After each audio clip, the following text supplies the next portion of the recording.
நிழற்குடை படத்தினுடைய பாடல் வெளியீட்டு விழாவிற்கு வந்திருக்கிற என்னுடைய பேரன்பிற்கும் பெருமதிப்பிற்கும் உரிய பெருமக்கள்,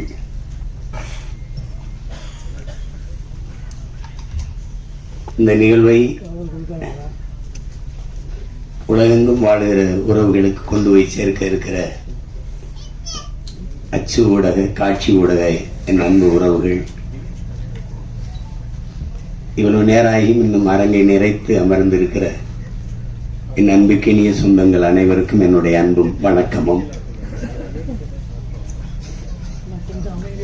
இங்கே எல்லாரும் குறிப்பிடும்போது நான் ரொம்ப நேரம் காத்திருக்கிறேன் இல்லை. இந்த நிகழ்வு எங்க குடும்ப நிகழ்வு. நீங்கெல்லாம் இந்த நிகழ்வுல இவ்வளவு நேரம் பங்கேற்று காத்திருக்கிறதுக்கு நான் தான் உங்க எல்லாருக்கும் அன்பையும் நன்றியும் சொல்ல கடமைப்பட்டிருக்கிறேன். வரும்போது என்னை வரவேற்க கூட தேவயானி அவர்கள் சொன்னாங்க, நீங்க வந்ததுக்கு ரொம்ப நன்றின்னு. இல்லை, எங்க படத்துல நீங்க நடிச்சதுக்கு ரொம்ப நன்றின்னு நான் சொன்னேன். ஏன்னா இது எங்களோட குடும்ப படம்னு நினைச்சு, எங்க குடும்ப படம்னு கடைசியாக தான் கதாநாயகனா நடிச்ச தம்பி விஜித்துக்கும் குடும்ப படம்னு தெரியுது. ஏன்னா அவருடைய பொண்ணு பாப்பாவும் நடிச்சிருக்காங்க. இது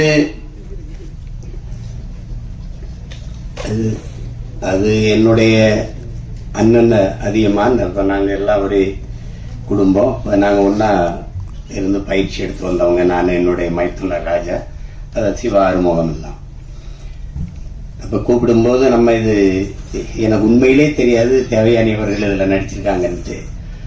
வந்துகிட்டு இருக்கும்போது ஒரே சுவரொட்டியாக இருந்தது. ஏதோ நிழற்குடைன்னு இப்போ இது புதுசாக வருது போல இருக்குது. தேவயானி நடிச்சிருக்காங்க. இங்கே வந்து பார்த்தா தான் இது நம்ம படம், அதில் அவங்க நடிச்சிருக்காங்கன்னு எனக்கு தெரிஞ்சது. அப்போ ரொம்ப மகிழ்ச்சியாக இருந்தது.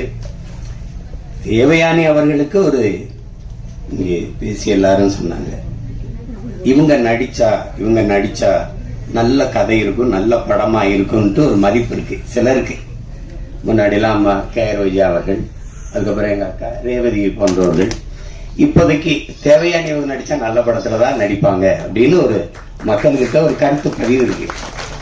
அது காரணம் அவங்க தேர்வு செய்து நடிச்ச கதாபாத்திரங்கள். முதல்ல அவங்க அறிமுகமானது எங்க அண்ணன் மூலமா, அவங்க தொட்டாச்சி நீங்கி, பிறகு அண்ணனே எடுத்த சொர்ணமுகி, அதுல ரொம்ப நல்ல கனமான கதாபாத்திரம். அப்புறம் உங்களுக்கு தெரியும் காதல் கோட்டை, அது இந்திய விருதை பெற்ற சிறந்த படங்கள் அது ஒன்று. அதுக்கப்புறம் சூரிய வம்சம். அவங்களுக்கு சொல்லிக் கொள்ளுற மாதிரி ஒரு ஒவ்வொரு காலகட்டத்திலும் ஒரு படம் பதிவாயிருக்கு. அவங்க எந்த காலத்திலையும் தன்னுடைய பேரை கெடுத்துக்கல. ஏதோ காசுக்காக ஏதோ அந்த கதையெல்லாம் ஒத்துக்கிட்டு நடிச்சோம் அப்படின்னு இல்லாம, அந்த நற்பெயர் தான் அவங்கள 30 வருஷம் கழிச்சு மறுபடியும் ஒரு கதாநாயகா நடிக்கிற அளவுக்கு உயர்த்தி இருக்குன்னா அது காரணம் அதுதான். அது எல்லாருக்கும் வாய்க்க பெறாது, அவங்களுக்கு வாய்க்க பெற்றிருக்கிறது. அது ஒரு பெரிய பெருமைக்குரிய நிகழ்வு. இங்கே பல மேதைகள் எல்லாருமே என்னுடைய அன்பு உறவுகள். என்னுடைய அண்ணன் மனோஜ்குமார், என்னுடைய சியான், நாங்கள் சியான் தான் பேசிப்போம், ராஜ்கபூர் அவர்கள். அதுக்கப்புறம் என்னுடைய அன்பு தம்பி சுரேஷ் காமாட்சி, என்னுடைய அண்ணன் செல்வமணி அவர்கள். நாங்கள் ஒரே பல்கலைக்கழகத்தின் மாணவர்கள். எங்க அப்பா மணிவண்ணன்ட்ட, ஆமா எனக்கு மூத்தவர் எங்க அண்ணன். நான் இந்த அரசியலுக்கு வர்றதுக்கு முன்னாடி எங்க அப்பாட்ட உதவி இயக்குனராக இருந்து பணி செஞ்சேன். அப்போ இந்த அரசியலுக்கு தள்ளப்பட்டு தான் சொல்லணும். செய்யும்போது எனக்கு எல்லாரும் இல்லை. அப்ப எங்க அப்பா என்னை தன் பையன் நினைக்காம என்னை கூட நின்று எனக்கு தோல் கொடுத்துட்டாரு மணிவண்ணன் அப்பா. அப்ப எங்க அண்ணன் பேசி, செல்வா உனக்கு இடையில உனக்கு ஜூனியர்னு நினைச்சு இது பண்ணிடுறாரா செல்வா, இப்போதைக்கு நமக்கு அவன் தாண்டா இருக்கான், அவனை பிடிச்சுதாண்டா நம்ம ஏதாவது செஞ்சாங்கன்னு நம்ம இனத்துக்கு வா செல்வான்னு கூட்டிட்டு வந்தாரு. அப்ப நாங்கெல்லாம் இது எப்படி சொல்றதுன்னா, குடும்ப உறவோட கொள்கை உறவாக இணைந்தவர்கள் நாங்க அண்ணன் தம்பிகள் எல்லாம். அப்படி என்னுடைய அண்ணன் சிவா எனக்கு ரொம்ப என் மேல ரொம்ப அன்பு. என்ன எனக்கு இன்னைக்கு வரைக்கும் ஒரு குற்ற உணர்வு. நானும் எங்க அண்ணனும் இணைஞ்சு பணி செய்யும் போது அதை ஒரு சிறந்த படமா வெற்றி படமா தர முடியல என்னால. அதுக்கு இன்னைக்கு வரைக்கும் எனக்கு ஒரு குற்ற உணர்வு இருக்கு. கதை சொல்லும்போது அவருக்கு தம்பிக்கு அடுத்த படம் பகலவன் தான் எடுக்கிறதா இருந்தது. அவருக்கும் அது விருப்பம், அப்ப எனக்கு அது விருப்பம். ஆனா என்னுடைய தம்பி மாதவன் அதை ஒத்துக்கல. அது காரணம் ரொம்ப கடினமா இருந்துச்சு. தம்பி படத்துல அவரை ரொம்ப நான் கஷ்டப்படுத்திட்டேன்.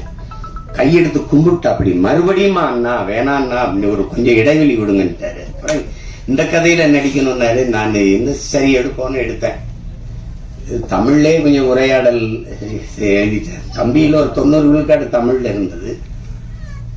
அது வெற்றி அடைஞ்சிருச்சு. அப்புறம் இதுல முழுக்க தமிழ்லே உரையாடல் எழுதுனா அதுல என்ன பாத்தீங்கன்னா, ஐ லவ் யூ என்று வர வேண்டிய இடங்களில் எல்லாம் நேசிக்கிறேன் நேசிக்கிறேன் என்று வருவது நெருடலாக இருக்கிறது என்று விமர்சனம் எழுதியிருந்தாங்க. எனக்கு என்ன செய்யறது தெரியல. என்னுடைய அண்ணன் காசி ஆனந்தன், அவர் உணர்ச்சி பாவலர், ஈழத்து பாவேந்தன், அவர்கிட்ட போய் பேசிக்கிட்டே இருந்தேன். அவர்கிட்ட சொன்ன வருத்தமா இப்படி எழுதியிருக்காங்கன்னு. அன்பை கூட தாய்மொழியில் பரிமாற தெரியாத ஒரு இனம் இருந்தா என்ன, செத்தா என்ன, போடா அப்படின்ட்டாரு. அப்ப நான் அந்த படம் எடுத்து கொடுத்துட்டு நான் எங்க அண்ணனுடைய அழைப்பின் பேர்ல ஈழத்துக்கு போயிட்டேன். போய்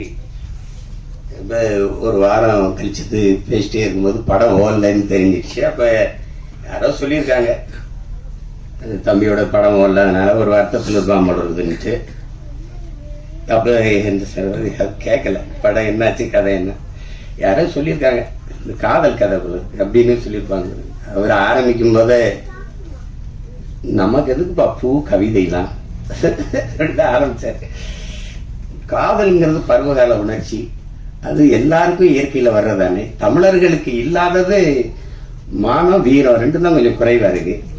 அதுக்கு நமக்கு தம்பி படம் மாதிரி தரையிலையும் அடிக்கணும் திரையிலையும் அடிக்கணும், அப்பதான் நமக்கு விடுதலை வரும்னாரு. அதை செஞ்சிருக்கணும். இப்ப ஆனா என்னைக்காவது ஒரு நாள் நான் எங்க அண்ணனுக்கு, அந்த சிவானனுக்கு சொல்றேன், இந்த இடத்துல என்னைக்காவது ஒரு நாள் உங்களுக்கு என்னால ஏற்பட்ட இழப்பை நான் ஈடு செய்வேன். அது ஒருவேளை நீங்க அன்னை கூட கேட்டீங்க தம்பி அந்த பகலவன்னு, அதை கூட திருப்பி உங்களுக்கு எடுத்தரேன் உங்களுக்கு.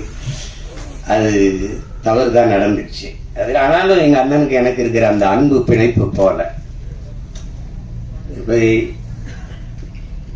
எங்க அண்ணன் ஐயா பாக்கியராஜ் அவர்கள் சொன்னது மாதிரிதான் எங்க அண்ணன் அதிகமான ஒரு தலை சிறந்த இயக்குனரா அவங்க அது என்ன தொடர்ச்சியா படைப்புகள் இல்லை. அவருடைய படங்கள் இன்னைக்கு அவரை இயக்கிக்கிட்டு வர்ற இந்த படங்கள். இப்ப தொட்டாச்சி நீங்க எல்லாம் பார்த்து எங்க அப்பா பால்மேந்திரா வீட்டிலே போய் பாராட்டி, ஞாபகம் இருக்கா அண்ணா, வீட்டுல போய் பாராட்டி என்னோட அப்படி ஒரு படம் எடுத்துட்டேன் அப்படின்னு. அப்படி அந்த கதை திரைக்கதை பயணத்துல பயணிக்கிறதுக்கு ஆட்கள் ரொம்ப குறைவு, ரொம்ப குறைவு.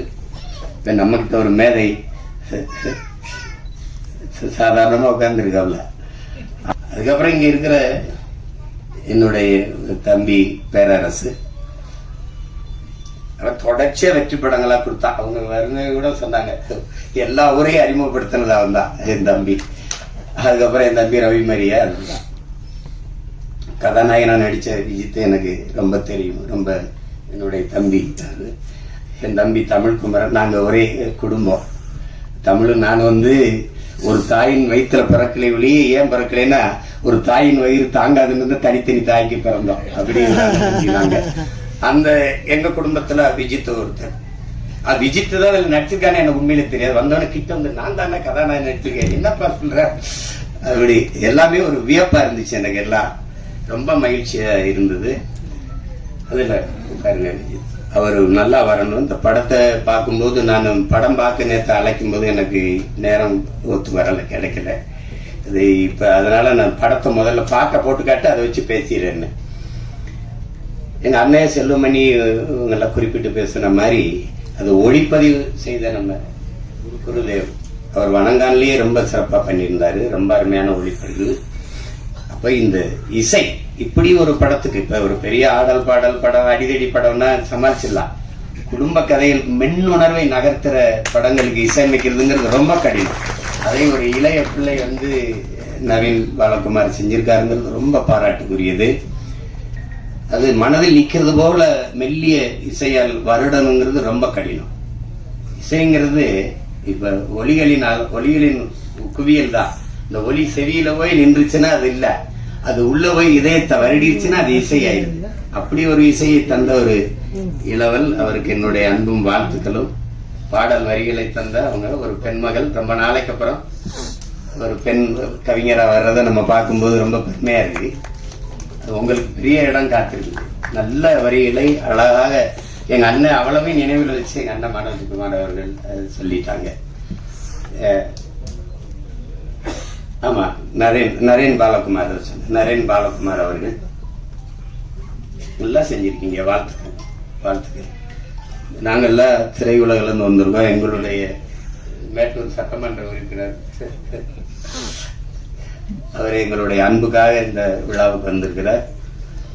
அப்புறம் கதாநாயக நடிச்ச கண்மணி அவர்கள், அவங்களுக்கு நல்ல வாய்ப்பு இந்த படத்துல. விஜித்தும் அவருடைய பங்களிப்பும் பெருமைக்குரியது. இது எல்லாத்தையும் விட மிகுந்த பாராட்டுக்கும் நன்றிக்கும் உரியவர். இதை மக்களிடத்தில் கொண்டு போய் சேர்க்கிற பெரும் பணியை செய்ய இருக்கிற என் அன்பிற்குரிய தம்பி யுவராஜ் அவர்கள் தான். அவருக்கு தான் இது ரொம்ப, உங்களுக்கு தான் என்னுடைய நன்றியும் அன்பும் வாழ்த்துக்கள். உறுதியா வெல்லும் படம் வெல்லுதல. பெரிய படம் சின்ன படம்லாம் ஒன்றும் இல்லை. அண்மையில நான் கோர்ட்டுன்னு ஒரு படம், தெலுங்கு படம், இரவுல 2 மணி நேரம் கொஞ்சம் மண்ட அழுத்தமா இருந்த தூக்கம்லன்னு கொஞ்சம் பார்ப்பேன். ஒரு யாராவது சொல்லி அண்ணன் இந்த படத்தை பாருங்கன்னா கொஞ்சம் பார்த்து தூங்குறது. ஆனா அந்த படத்தை போட்டேன், தூங்கவே முடியல. கோர்ட்டுன்னு ஒரு படம், இது தமிழ் பதிப்பு பார்த்தேன். சின்ன படம் 6 கோடிக்கு எடுத்தாங்களாம். நான் பாக்குற போது எனக்கு சொன்னாங்க 60 கோடி வசூலிச்சிருக்கேன் அப்படின்ட்டு. அப்ப இவங்க சொன்ன மாதிரி பெரிய படம் சின்ன படம்லாம் ஒன்னும் அளவு இல்ல.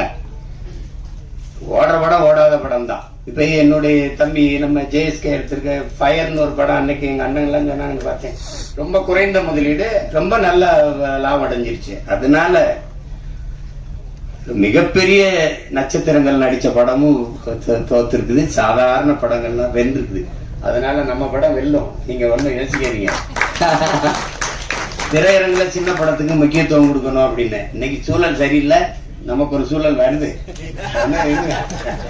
பெரிய பெரிய வளாகங்கள்ல சின்ன படங்களுக்கு முன்னுரிமை கொடுக்கணும்னு சட்டம் வரும். அது வரும், காலம் வரும் என்று நம்ம காத்திருக்கிறது இல்ல. நமக்கான காலத்தை நாம உருவாக்கணும். அப்படி ஒரு காலத்தை உருவாக்கி இருக்கோம். நீங்க சொன்ன இந்த மேல 90க்கு போயிடணும் அப்படின்னா இல்ல, 2026லயே நம்ம அந்த 90 காலத்தை மறுபடியும் உருவாக்க முடியும். அதெல்லாம் ஒண்ணு அவ்வளவுதான், எதுவும் கிடையாது. எதுவும் முற்று கிடையாது. ஒரு வாக்கியம் முற்று பெறும்போது இன்னொரு வாக்கியம் தொடங்குது. இங்க புள்ளி வச்சா இன்னொரு வாக்கியம் தொடங்குது. அதனால அதெல்லாம் நினைச்சு இது பண்ணிடாதீங்க. நாங்கெல்லாம் திரைத்துறை எப்படி சொல்றது, உயிரை விட மேகலாம் நேச்சவங்க. நாங்கெல்லாம் படுக்க இடம் இல்லாம ஏவிஎம் சுடுகாட்டுல படுத்து கிடந்தவங்கன்னா அப்ப எவ்வளவு காதலிச்சிருக்கோம் பாருங்க. பல இரவுகள் பட்டினி கிடந்திருக்கோம், பல இரவுகள். அவ்வளவு அன்பு காதல் இந்த திரைத்துறை மேல. அப்ப இது அவரை அழிய விட்டுற முடியாது. ஆனா எங்க அண்ணன் செல்வமணி அவர்கள், நான் ஒரு மேடையில பேசினதுன்னு சொல்றாங்க, குறிப்பிடுறேன். விவசாயியும் திரைப்பட தயாரிப்பாளரும் ஒரே நிலையில் நிக்கிறாங்க. அவங்க அவங்க தயாரிச்ச பொருளுக்கான விலையை அவங்க தீர்மானிக்க முடியல. தீர்மானிக்கிற காலத்தை நாம உருவாக்கணும். அப்பதான் வேளாண்மை செழிக்கும், திரைக்கலையும் செழிக்கும். அது காரணம் ஒற்றுமை இல்லாததுனாலதான். இன்னைக்கு எழுத்தாளர் சங்கத்துல நம்ம ஐயாவும், தொழிலாளர் சங்கத்துல எங்க அண்ணன் போன்ற தளபதிகள் இருக்கிறதுனால ஒரு பாதுகாப்பு இருக்கு. பத்தல, எல்லாத்தையும் சரி செய்ய நினைக்கிறோம். இதை சரி செய்யாம விட்டுருவோமா என்ன? அதுக்கு ஒரு காலம் வரும். ஆனா இதுல என்னுடைய மைத்துனர் சிவா ஆறுமுகம், ராஜான்னு நாங்க அழைப்போம். அவருடைய செல்லமா அழைக்கிற பேரு.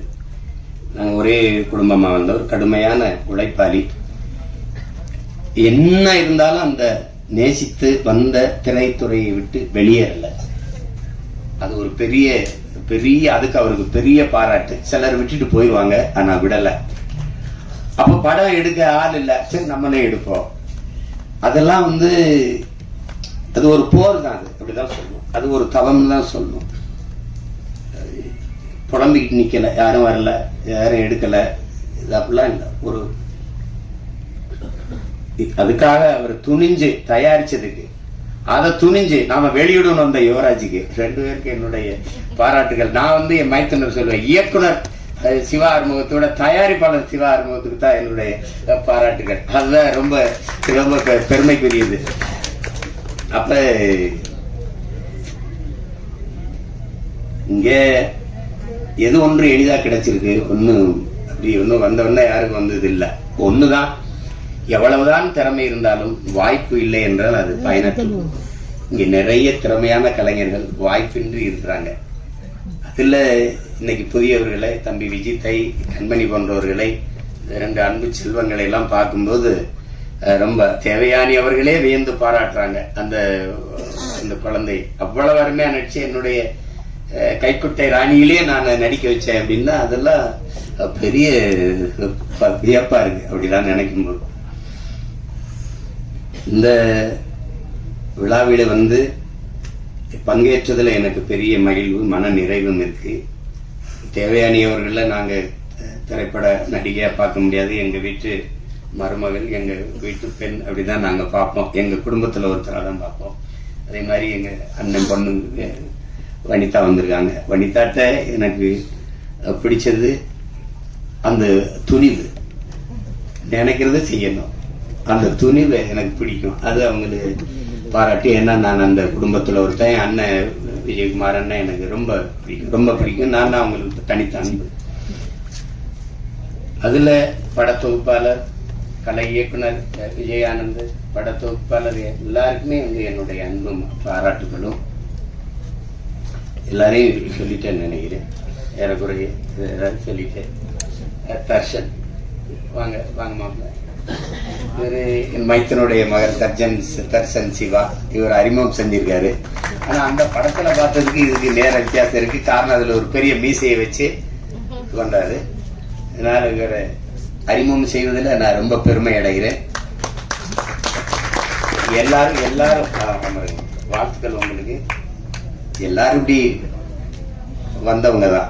ஒரு தொடங்குதல் எளிது யாருக்கும், அதை தொடர்வதுதான் கடினம். தொடர்ந்து அதே தவத்துல இருந்தால் யாரும் வெல்ல முடியும்.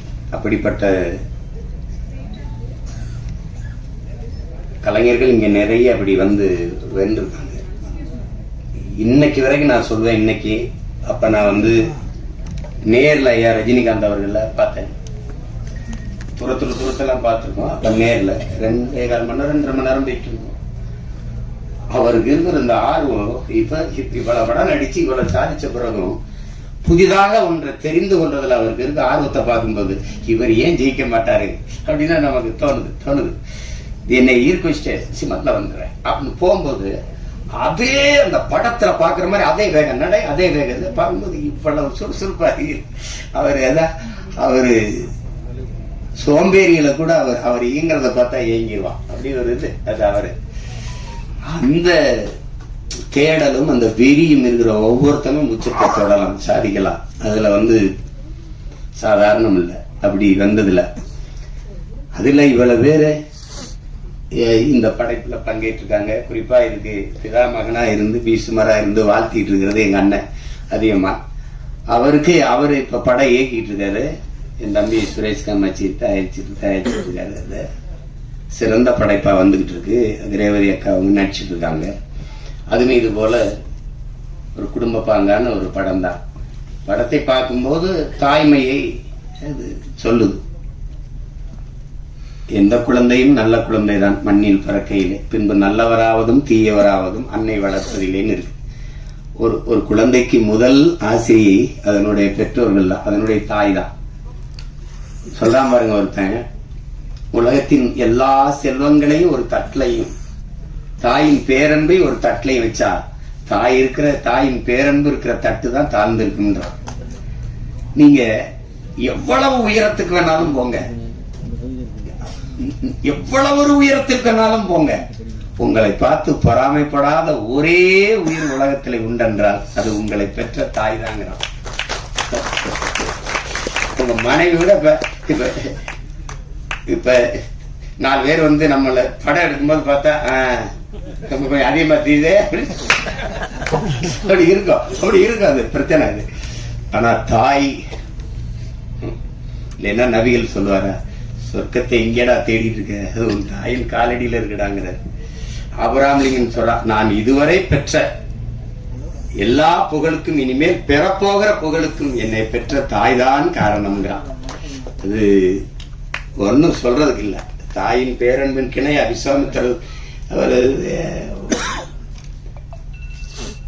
சொல்றாரு, வால்மீகி சொல்றா, நீ ஆண்களின் எல்லா வெற்றிக்கும் காரணம் பெண்கள் தான்றான். பெண்கள் அந்த தாய்மையை போற்றாம ஒன்னும் இல்லை இங்க. அததான் அந்த படம் வலியுறுத்துது. சுருக்கமா அதை வலியுறுத்துது.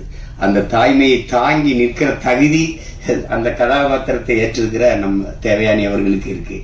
ஐயா பாக்கியராஜ் அவர்கள் சொன்னது மாதிரி நிலக்குடையே, இந்த படத்தின் நிலக்குடையே அவங்கதான்.